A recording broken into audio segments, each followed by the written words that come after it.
Assalomu alaykum, hurmatli kuzatuvchi obunachilarim. Barchangizni imtihon markazlariga, test markazlariga borib, haydovchilik guvohnomasini a'lo natijalar ko'rsatib olishingizni tilab qolaman. Bugungi darsimiz mana mavzular. Avtoexam ilovasi orqali testlarga tayyorgarlik ko'rish mavzulariga kiramiz. Xo'p, maxsus haydovchilik sharoitlari 76 ta savoldan qo'ldan kelganicha YouTube platformasiga zerikarli bo'lmaslik uchun 10 minutgacha video joylaymiz. Sog' bo'linglar, obuna bo'lishni unutmang, kuzatib boring. Rahmat barchalarga. Xo'p, birinchi savol. Yoqilgan zarg'aldoq rangli yalt-yalt etuvchi chiroq mayoqcha harakatlanish uchun imtiyoz beradimi? Yo'q. Avtomagistralda quyidagilar taqiqlanadi.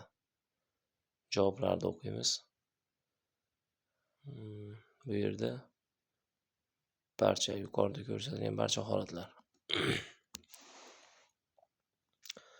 Savol.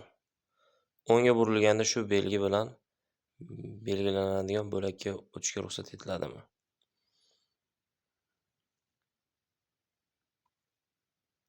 Agar bo'lak qolgan harakat qismida yotiqcha uzluksiz chiziq bilan ajratilmagan bo'lsa, ruxsat etiladi. Belgilangan yo'nalish bo'yicha harakatlanish yo'nalishi transport vositalari haydovchisi piyodalar o'tish joyida oq hassa bilan ishora berayotgan ko'zi ojiz piyodaga o'tkazib yuborish kerakmi? Barcha hollarda o'tkazib yuborish kerak.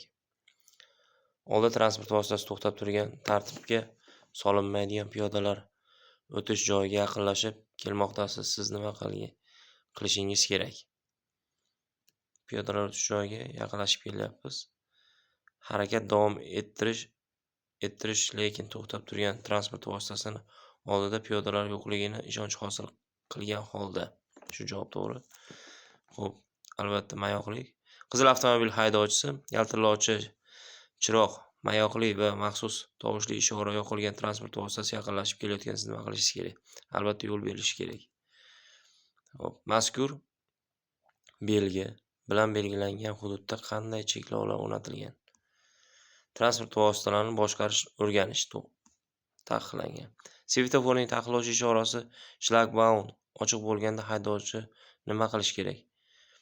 Shlagbaum ochiq bo'lganda javob: to'xtash chizig'i oldida to'xtamasdan harakatlanish taqiqlangan belgisi oldida. Agar ular yo'q bo'lsa, shlagbaum 5 metr yaqin bo'lmagan masofada to'xtash kerak.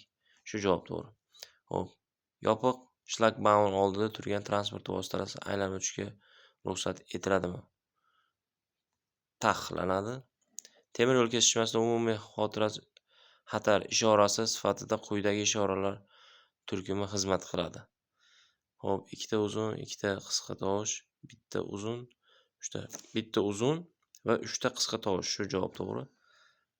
Agar yo'l boshlanishida ushbu belgi turgan bo'lsa, qatnov qismining chap tomoniga bo'lakka o'tishga mumkinmi? Hech qanday holatda mumkin emas. Sababi izohda mana bu berilgan. Izohda o'qiymiz. Hech qanday holatda mumkin emas. Izoh. Yo'l harakati qoidalari 22-bob 132-bandida birinchi xat boshiga asosan yo'nalishli transport vositalarining harakatlanishi uchun 5-9, 5-10, 5-9, 5-10, 1-5, 10-3 yo'l belgilari bilan ajratilgan bo'lakda boshqa transport vositalarining harakatlanishi va to'xtashi taqiqlanadi deb yozilgan. Xo'p, temir yo'l izlari qayerda kesib o'tishga ruxsat etiladi? Albatta, kesib o'tish uchun belgilik qo'yilgan joylarda kesib o'tiladi.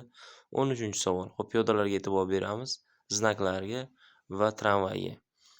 Bu joyda suratda tasvirlangan haydovchi nima qilish kerak? Bekatda yo'l o'rtasida turgan bir xil yo'nalishli tramvay borayotgan yoki kelayotgan piyodalarga yo'l berish kerak. Albatta yo'l berish kerak. Xo'p, yo'lning o'rtasida joylashgan bekatda to'xtagan yo'lakay yo'nalishli tramvay yonidan o'tayotganda haydovchi nima qilish kerak? To'xtab turgan tramvay ketayotgan yoki o'tayotgan, tushayotgan yo'lovchilarga yo'l berish kerak. Shu javob to'g'ri. Quyidagi hollarda qaysi biri temir yo'l kesishmasiga kirish kerak?